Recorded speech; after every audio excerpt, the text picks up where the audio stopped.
Hey, it's Moopy. I thought I would make a video talking about Hammond playstyle and some Hammond techniques that I don't see that many people using. Uh, so I'm just gonna start off by talking about Hammond playstyle. So the way I play Hammond is in two ways generally. By creating space by distractions and flanks and like forcing objective, and by like physically getting in their face, right? So the first way um, is a lot more of a creative way to create space. So if you're going on a flank or distracting their backline, finding an isolated target, then they're most likely going to come back to help whoever you're on, right? So if they send a lot of people back to help whoever you're on, that means they're not going on your team, right? So that's kind of a different way of making space. So if they're looking at you, they're not looking at your team, right? So if you're able to do that and live, then I'd say you're doing a good job as Hammond. Another way to play Hammond is by coordinating hard engages with your team and going for big dives, right? But you want to coordinate those so you don't, just going by yourself. Um, but yeah, so those are the general ways I play Hammond is either by isolating targets, going on flanks and creating pressure in that way, or by hard engaging with my team. Um, so yeah, I'm just gonna go into game now and show you guys some um, slightly advanced techniques that I don't see that many people using. This video is pretty introductory, and I'm gonna have probably more videos on Hammond in the future. Um, but yeah, enjoy it. Okay, so my first tip on Hammond is something that I think like everybody should be doing because it's really, really useful. So something Hammond really is good at is 1v1ing people once you learn how to use these techniques.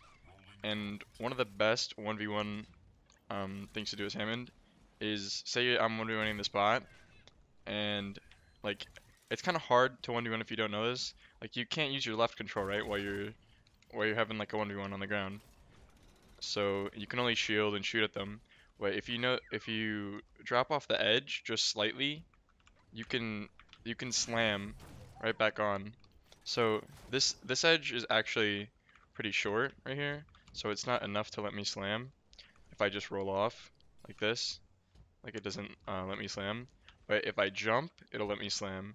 So I can jump and then tilt my camera and land right back on there. So you can literally do this on most edges in the game. Like I'm gonna do it on this edge right here, where I like right now I can't use my left control, which is called pile driver. You can read it right there.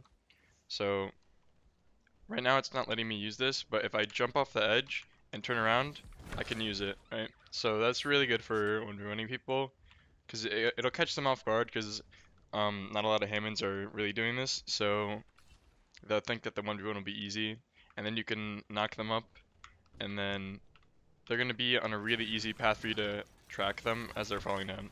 So that should help you with your Hammond 1v1s if you're not using that. So another technique I noticed that people aren't using um, is one that I think is really useful to isolate targets, and it's kind of hard to do to these bots.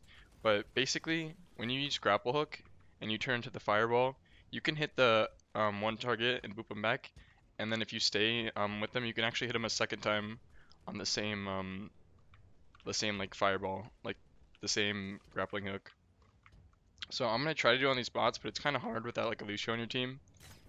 So there's one, and there's two. See? So that worked out the first try. So as long as you stay with them, and it's a lot easier to do this if they're like walking away. See, the spot's walking away, so I'm gonna kind of mess it up. But if he was walking towards me, then he would I wouldn't knock him back enough. So I'll wait till the spot turns around to show you what I mean by that.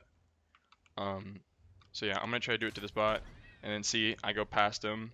That'll happen a lot of the times because you're still going really fast. So it's kind of like Winston Primal where you want to keep up with them and then like juggle them. So you can do that for at least 2 times. I'm not really sure if you can do it 3 times. I haven't really experimented with that.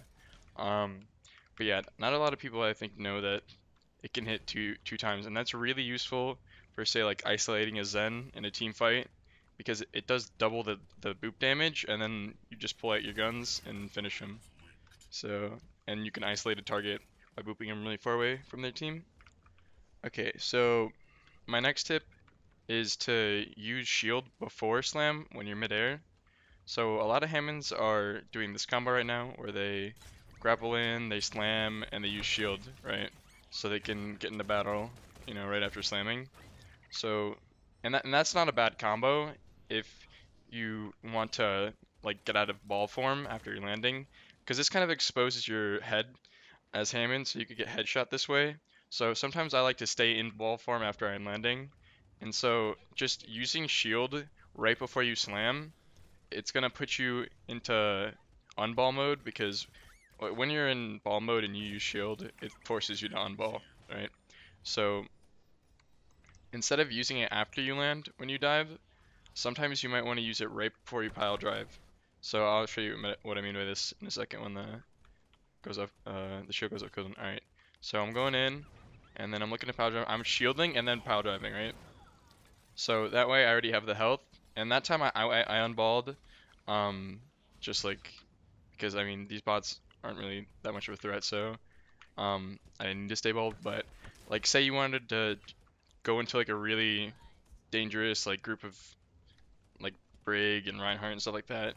And so you want to go in and then shield, slam, and then you're in ball form and you have your HP with shield and you can just roll away with your shield HP. So yeah, that's another tip. And also when you're doing that, make sure you watch out for barriers like Reinhardts and Winstons and Brigittes, because when those barriers are up, your shield goes off of the LOS of your nearby enemies. So if there's a shield in between you and the enemy, it's not going to count for your shield.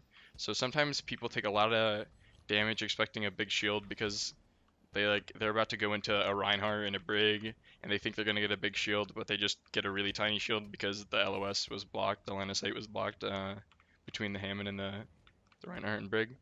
So watch out for that when you're shielding. And then I guess my final advice for this video would be to practice switching in and out of wall more, because it's really an interesting mechanic that not a lot of people use, because most people just go into ball form when they're using the grapple hook, and otherwise they're just shooting, and then they're waiting for grapple hook to go right into ball. So something people could do more, I think, or you could try in your own gameplay, is to just, especially if they're on a team that really threatens the Hammond, like Doomfist and Brig and Sombra, you can stay in like unball form, and once they start to pressure you, you can like ball, just like dodge things. So, what I mean by that is like, say there's a Doomfist trying to punch me, and I'm like shooting him, and he thinks I'm gonna be an easy punch because I'm not in ball form. So as soon as he tries to punch, you just dodge it with the ball. Like, really good AD spam with the ball here. So just try to use that, Also, you can do that when you're in the air. Like, you can unball and shoot and then land, stuff like that. You can do a lot of things in the air. You can mine to, like, get a big minefield, and then you can start shooting and then land, and like that's a big burst combo. And then pulling them. Oh yeah, I guess that's another tip for minefielding. The pile driver pulls them towards your location. Like, watch this spot, it's gonna get pulled towards me. See? And so if you minefield and then pile drive them like into it, it's a really good combo. So yeah. But yeah, I think that's it for this video. Let me know if you guys like this kind of video. I'm gonna try to have a more structured one with more points in the next video, but I wanted to just start somewhere and see if this was something people were interested in. And if those tips were, I mean, maybe those tips were basic, I don't know. I just don't see a lot of people using them, so thought I would talk about them. But yeah, thanks for watching. Bye everyone.